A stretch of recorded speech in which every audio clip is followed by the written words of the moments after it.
Hello everyone, नमस्कार, स्वागत, अभिनंदन आप सभी का आपके अपने YouTube channel RP number 1 study channel पर। दोस्तों, शिक्षण अभिरुचि की क्लास स्टार्ट हो चुकी है। जल्दी से मेरे साथ में जुड़ जाएं। 11 बज चुके हैं, आपकी क्लास स्टार्ट हो चुकी है। आज हमारी 12वीं क्लास रहने वाली है। हमने इससे पहले 11 क्लासें कर ली है। यदि आपने वो 11 क्लासें नहीं देखी है तो आप प्लेलिस्ट में जाइएगा और प्लेलिस्ट में आप सारी की सारी क्लासें देख सकते हैं। लिंक आपको डिस्क्रिप्शन में मिल जाएगी। टीचिंग एप्टीट्यूड की सारी और जो भी क्लासेज हैं सारी की सारी आपको प्लेलिस्ट में मिल जाएगी। तो चलिए मेरे प्यारे दोस्तों, क्लास को स्टार्ट करते हैं बिना किसी देरी के। और एक बार से क्लास को आप शेयर कर दें ताकि सभी विद्यार्थी जुड़ सके और क्लास का आनंद ले सके दोस्तों। तो चलिए इस शानदार से मौसम में हम क्लास को स्टार्ट करते हैं। बड़ा ही शानदार और बरसाती मौसम आपका हो चुका है। चलिए पहला प्रश्न आपके सामने आ चुका है, जवाब दीजिएगा। कक्षा में छात्र छात्राओं का ध्यान विकसित करने के लिए आप क्या करेंगे? छात्र छात्राओं में जिज्ञासा का विकास करेंगे, बच्चों की कहानियाँ सुनाएंगे, भाषण ठीक प्रकार से तैयार करना सिखाएंगे या फिर करेंगे, या फिर कक्षा में जोर से बोलेंगे। बताइएगा क्या करेंगे आप?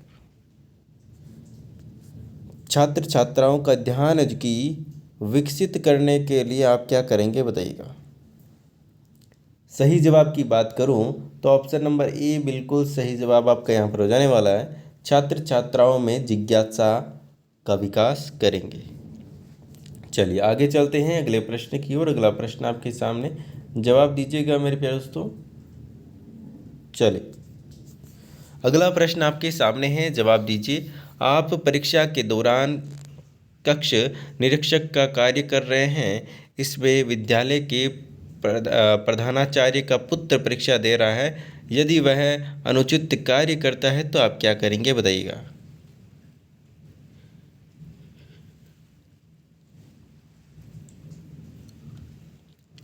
उसकी अनदेखी करेंगे, परिणाम की परवाह किए बिना उसे अनुचित साधन प्रयोग करने नहीं करने देंगे, या फिर प्रधानाचार्य से परीक्षा के बाद की शिकायत करेंगे, या फिर उसे रोकने का साहस करेंगे? बताइएगा क्या करेंगे आप? यदि एक प्रिंसिपल का या फिर प्रधानाचार्य का पुत्र परीक्षा दे रहा है और वो नकल कर रहा है या फिर कुछ भी अनुचित कार्य कर रहा है, तो आप क्या करेंगे एक शिक्षक होने के नाते? बिल्कुल, आप क्या करेंगे? उसे बिना परिणाम की परवाह किए आप उसको रोकेंगे, ठीक है ना? प्रयोग करने से रोकेंगे। बिल्कुल, कोई भी हो, बच्चा अमीर हो, गरीब हो, प्रधानाचार्य जी का पुत्र हो, पुत्री हो, कोई भी हो, जो अनुचित है वो अनुचित ही रहेगा। और अनुचित को रोकने के लिए ही शिक्षक क्या हुआ है, पैदा हुआ है मेरे प्यारे दोस्तों। शिक्षक क्या है? अच्छे नागरिकों का निर्माण करता है, ना कि बुरे नागरिकों का। तो अच्छे नागरिक बनाने के लिए आपको क्या करना पड़ेगा? जो बच्चे गलतियां करते हैं उनको क्या करना पड़ेगा? सुधरवाना पड़ेगा। यदि वो उस समय गलती कर रहा है तो वो आगे भी कर सकता है, इसलिए उसे वहीं पर टोक दो, ठीक है ना? चलिए अगला प्रश्न यहाँ पर देखिएगा। विद्यालय में कार्यानुभव के अंतर्गत नर्सरी तैयार करानी है, किंतु छात्र काम करने से कतरा रहे हैं, तो आप क्या करेंगे? आप उन्हें अपने कठोर अनुशासन के बल पर कार्य करने को विवश करेंगे, स्वतंत्र छोड़ देंगे, स्वयं कार्य में भाग लेकर प्रेरित करेंगे, या फिर सामाजिक कार्य पर प्रभावात्मक भाषण देंगे? बताइएगा दोस्तों क्या करेंगे आप? यदि विद्यालय के अंतर्गत है जो कि नर्सरी तैयार करानी है, किंतु छात्र जो कि काम करने से कतरा रहे, छात्र काम कर नहीं रहे, तो उसे उन्हें किस प्रकार से आप जो कि तैयार करेंगे कि वो काम करने लग जाए? बताइए दोस्तों। बिल्कुल, ऑप्शन नंबर सी बिल्कुल करेक्ट आंसर हो जाएगा। स्वयं कार्य में भाग लेंगे तो बिल्कुल बच्चे भी सोचेंगे। हाँ, देखिए जैसे कि कुछ विद्यालय में ऐसी स्थिति है कि जहाँ पर सफाई नहीं हो रखी है, और जैसे ग्राउंड की बात करें, हम ग्राउंड में सफाई नहीं हो रखी है और सफाई करवानी है बच्चों से या फिर जो भी है, तो शिक्षक खुद वहाँ से कचरा उठाने लग जाएगा, तो बच्चे खुद यहाँ पर कि उनका साथ देंगे और वो भी क्या है, उनकी मदद करने लगेंगे बिना कहीं। ये तो क्या है, आपने देखा कि नहीं देखा मुझे पता नहीं, लेकिन जब हम छोटे थे और स्कूल में जाते थे, तो हमारे जो शिक्षक थे, हमारे जो गुरुजन थे, वो क्या करते थे, ऐसी जब भी कोई जो लंच होती थी वहाँ पर हम खेलते थे, तो वहाँ पर कई सारे पत्थर पड़े रहते थे, तो पत्थरों में क्या है ना, बच्चों के लगती थी। तो जैसे ही वो टीचर हैं जो कि हमारे पत्थर उठाने लगते, तो उनके साथ में जो कि सभी बच्चे हैं जो कि पत्थर उठाने लग जाते और साइड में फेंक देते। तो ये सारी चीज़ें होती है कि आपको बच्चों को कुछ सिखाना है या फिर उनसे कुछ काम करवाना है, तो आपको क्या करना पड़ेगा, खुद उसमें है जो कि पार्टिसिपेट करना पड़ेगा। आगे बात समझ में। चलिए अगले प्रश्न की ओर चलते हैं। अगला प्रश्न आपके सामने, जवाब दीजिएगा।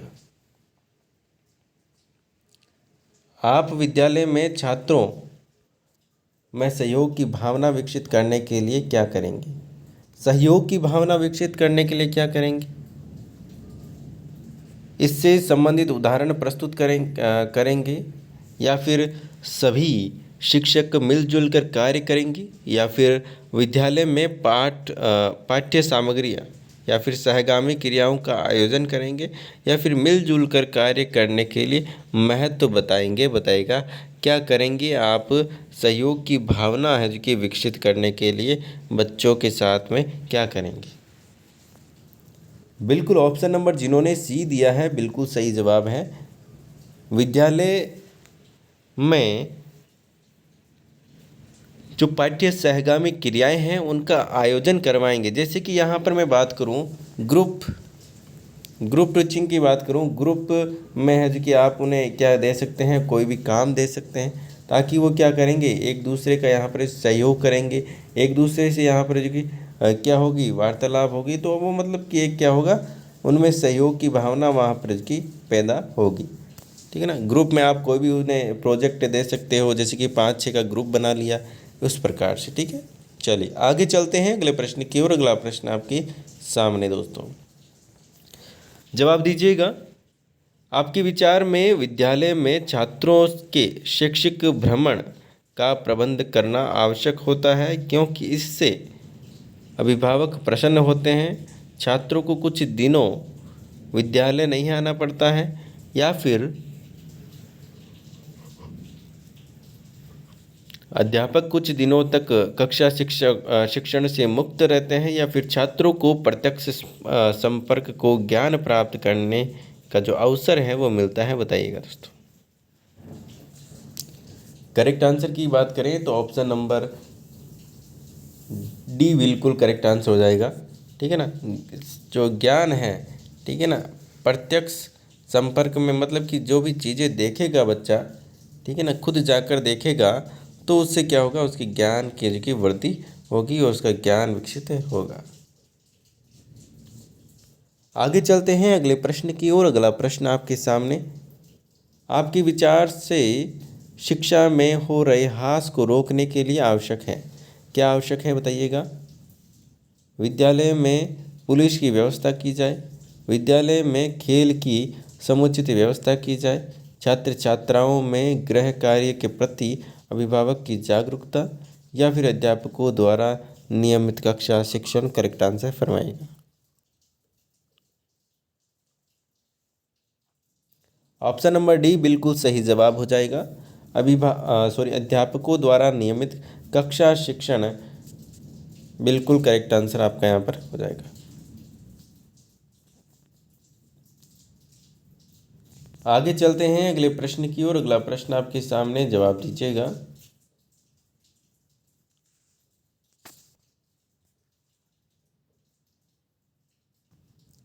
अध्यापकों के सुझाव के बावजूद कोई अपनी स्वच्छता का ध्यान नहीं रखता है, तो आप अध्यापक को क्या करना चाहिए बताइएगा मेरे प्यारे दोस्तों। एक छात्र है जो कि बार बार कहने के बाद भी जो है कि बावजूद भी है कि स्वच्छता का ध्यान नहीं रखता है, तो आप क्या करेंगे बताइएगा।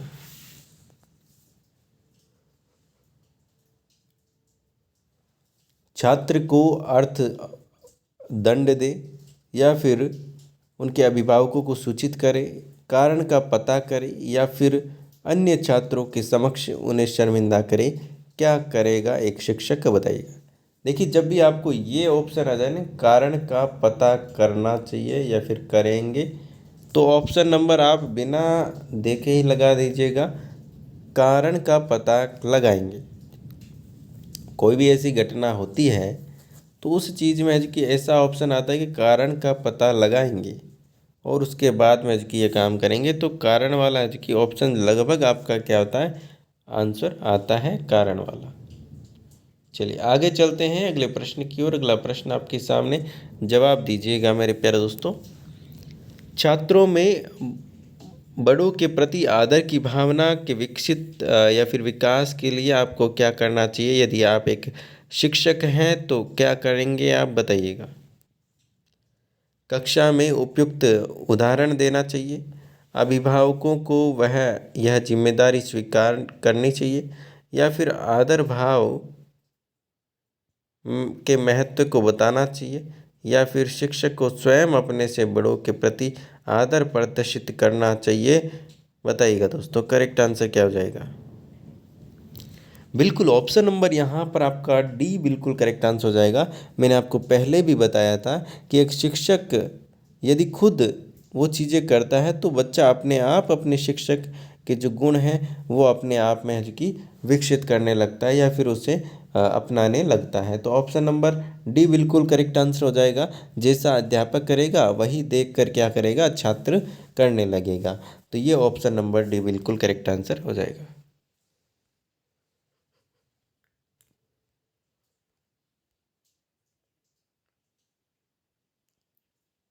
अगला प्रश्न आपके सामने आ चुका है, जल्दी से जवाब दीजिएगा। यदि आपके घर वालों को आपका अध्यापिका बनना पसंद नहीं है तो आप क्या करेंगी?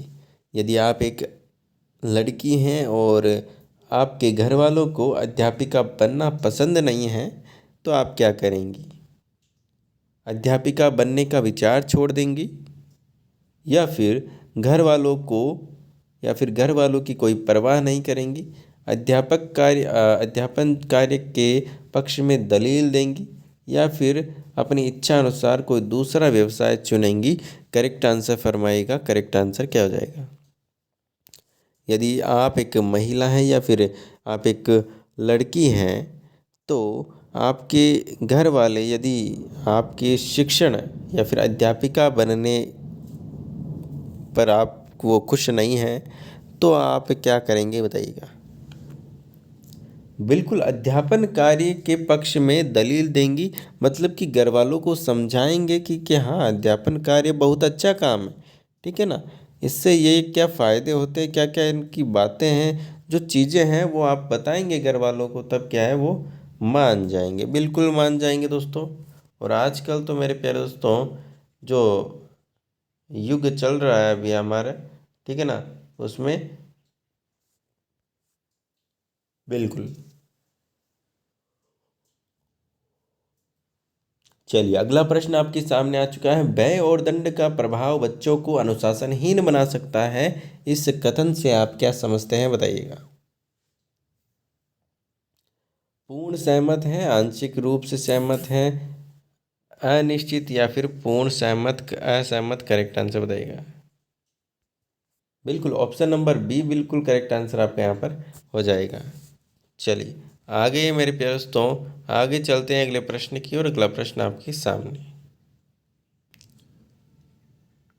कक्षा में शांत वातावरण तभी रह सकता है जब कठोर अनुशासन हो, अध्यापक और छात्रों में परस्पर सहयोग हो, केवल छात्रों का सहयोग हो, या फिर मनोरंजन कहानियाँ सुनाई जाए। करेक्ट आंसर फरमाइएगा कि कक्षा में शांत वातावरण कब होगा, जब कौन सा काम किया जाए, बताइएगा। देखिए कक्षा में अनुशासन तभी हो पाएगा या फिर शांत वातावरण तभी रह पाएगा जब अध्यापक और छात्रों के बीच में परस्पर है कि सहयोग हो, ठीक है ना। दोनों में बिल्कुल अच्छी बॉन्डिंग हो, मतलब कि टीचर ने कह दिया कि चुप रहो तो बिल्कुल चुप रह गए, ठीक है ना। ऐसे नहीं कि लल्लू पल्लू हो गया कि टीचर सामने खड़ा है और बच्चे हैं जो कि परेशान मतलब कि शैतानियाँ कर रहे हैं। टीचर ने एक बार बोल दिया कि चुप रहो तो बिल्कुल चुप रहो, ठीक है ना। तो ऐसी पर्सनैलिटी एक होनी चाहिए टीचर की, ठीक है, जो कि यहाँ पर आप देखते हैं और आप देखते आए हैं कि आपने भी अपने टीचर्स को देखा होगा कि वो एक बार बोल देते कि हाँ चुप तो चुप, यहाँ पर बच्चे चुपचाप बैठ जाते थे। सारी बात में बचपन की चीज़ें याद किया करो। जब भी आप शिक्षण अभिरुचि पढ़ रहे हो या फिर आप शिक्षण विधियाँ पढ़ रहे हो, जो भी चीज़ें पढ़ रहे हो, तो मेरे प्यास तो आप एक ही चीज़ सोचें कि हमें कैसा पढ़ाया जाता था और हम किस प्रकार से पढ़ते थे। हमारी मैडम है या फिर सर थे, उन्होंने हमें क्या क्या पनिशमेंट दी थी उन दिनों में, वही हम आगे पढ़ने वाले हैं। और हम शिक्षक बनने जा रहे हैं तो बच्चों को उसी प्रकार से हम पढ़ाने वाले हैं। तो ऑप्शन नंबर आपका यहाँ पर बी बिल्कुल करेक्ट आंसर हो जाएगा।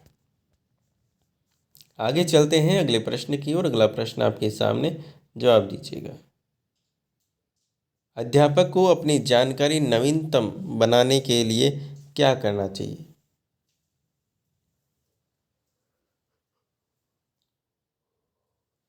बताइए मेरे प्यास, तो करेक्ट आंसर क्या हो जाएगा?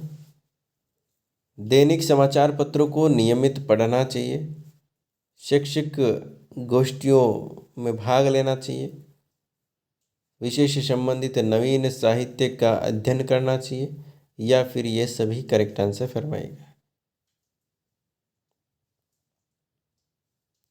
करेक्ट आंसर की बात करें, ऑप्शन नंबर डी बिल्कुल सही जवाब आपका यहाँ पर हो जाएगा।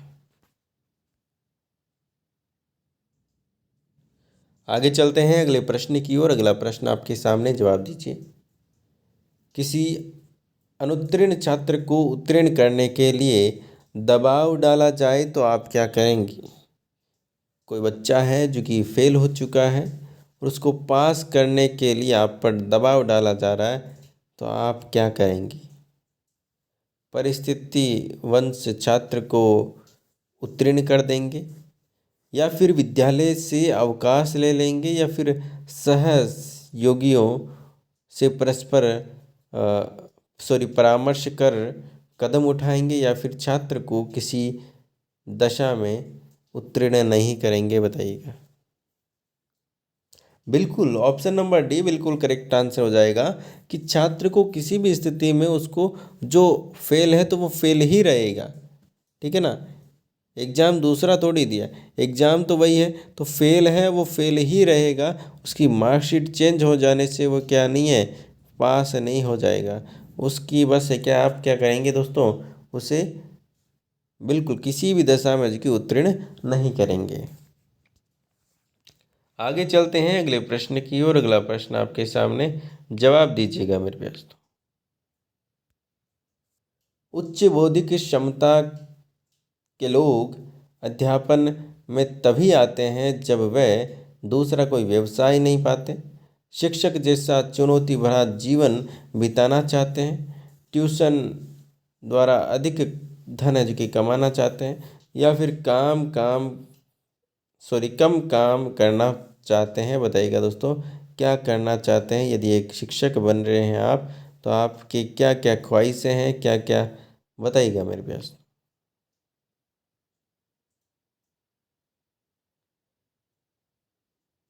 बिल्कुल ऑप्शन नंबर बी बिल्कुल करेक्ट आंसर हो जाएगा।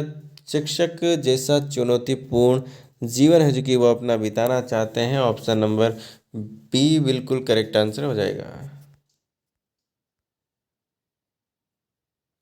आगे चलते हैं अगले प्रश्न की ओर। अगला प्रश्न आपके सामने आ चुका है। आपके विचार से मुख्य बधिरों को शिक्षा या फिर शिक्षित किया जाना एक कठिन एवं चुनौतीपूर्ण कार्य है, प्रजातंत्र की स्वस्थ निशानी है, या फिर हमारी जिम्मेदारी नहीं है, या फिर व्यर्थ में धन की बर्बादी है? करेक्ट आंसर फरमाएगा।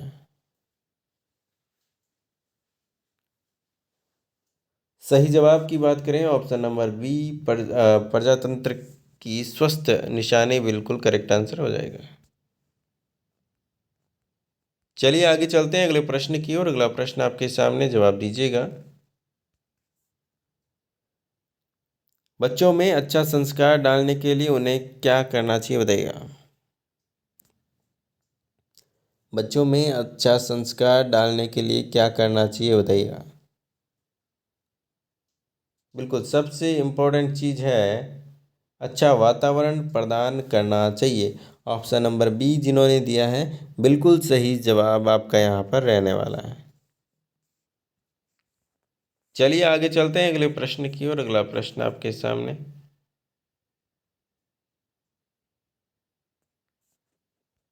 बताइएगा। विकलांगों की शिक्षा भी सामान्य बच्चों के साथ होनी चाहिए क्योंकि वे सहानुभूति के पात्र हैं, वे किस्मत के मारे हैं, उनके लिए अलग व्यवस्था संभव नहीं हो सकती या फिर उन्हें सामान्य जीवन जीने का साहस आता है। बताइएगा दोस्तों, करेक्ट आंसर क्या हो जाएगा।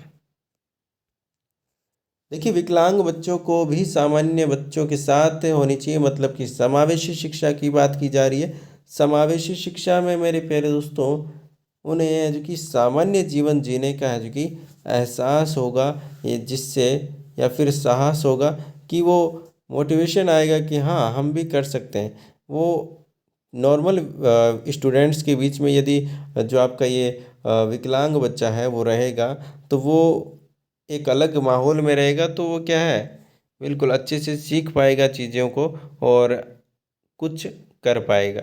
ठीक है ना। चलिए आगे चलते हैं अगले प्रश्न की और अगला प्रश्न आपके सामने, जवाब दीजिएगा। आपके दृष्टि में छात्रों का अधिकतम विकास होगा शारीरिक परिश्रम द्वारा, मानसिक परिश्रम द्वारा, अच्छे साहित्य द्वारा या फिर सांस्कृतिक गतिविधि द्वारा। करेक्ट आंसर बताइए। बिल्कुल सिंपल सी चीज़ है, बी मानसिक कार्य द्वारा है जो कि यहाँ पर बिल्कुल करेक्ट आंसर आपका यहाँ पर हो जाएगा। चलिए आगे चलते हैं अगले प्रश्न की और अगला प्रश्न आपके सामने, जवाब दीजिएगा। नारी स्वतंत्रता का अर्थ है नारी संगठनों को महत्व देना, स्त्रियों को घर में दायित्व से मुक्ति करना, या फिर स्त्रियों को अपने योग्यता और रुचि के अनुसार कार्य करने की आज़ादी देना, या फिर स्त्रियों को अधिक सरकारी नौकरी में स्थान देना। बताइएगा। करेक्ट आंसर की बात करें ऑप्शन नंबर सी बिल्कुल सही जवाब आपका यहाँ पर हो जाएगा। चलिए अगले प्रश्न की ओर चलते हैं। अगला प्रश्न आपके सामने,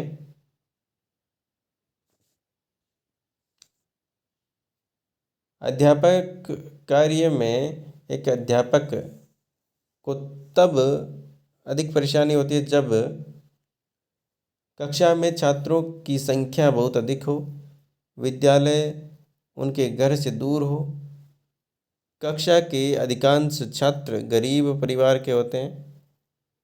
बताइएगा कौन सा बेटर है मामला।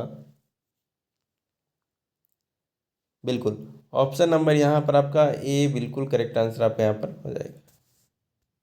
चलिए तो मेरे प्यारे दोस्तों आज हमने यहाँ पर कुछ इंपॉर्टेंट प्रश्न किए हैं शिक्षण अभिरुचि के।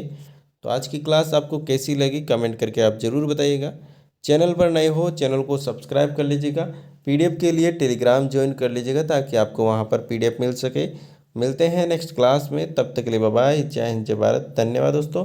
और जिन्होंने प्लेलिस्ट में पिछली क्लासें नहीं देखी है तो पिछली क्लास से आप प्लेलिस्ट में जाकर देख सकते हैं। सारी की सारी पीडीएफ्स की लिंक आपको डिस्क्रिप्शन में मिल जाएगी दोस्तों। ठीक है, मिलते हैं नेक्स्ट क्लास में, तब तक के लिए बाय बाय। जय हिंद जय भारत। धन्यवाद दोस्तों।